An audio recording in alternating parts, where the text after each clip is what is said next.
To find the vertex, it means you need to find a point h comma k. And what we mean by a vertex in a quadratic function in a parabola, the vertex is the highest or lowest point on the parabola.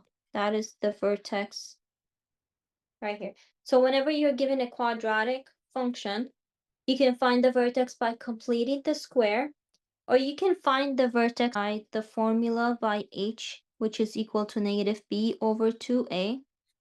And then you can find your k by plugging in the function. By plugging in the value h you find here into the function.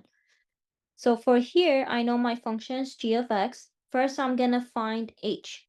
So from here, I know that a function has the form ax squared plus bx plus c.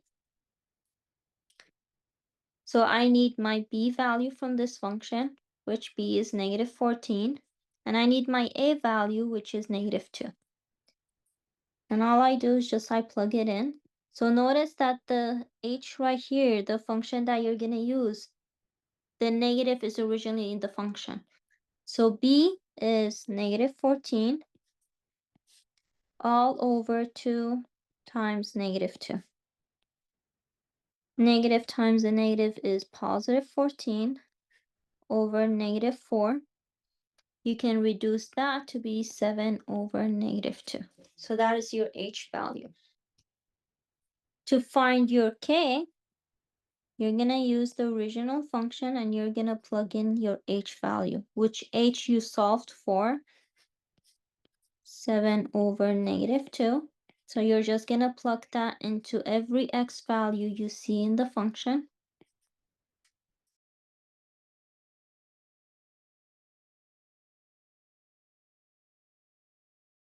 You put that into the calculator and you'll get your vertex.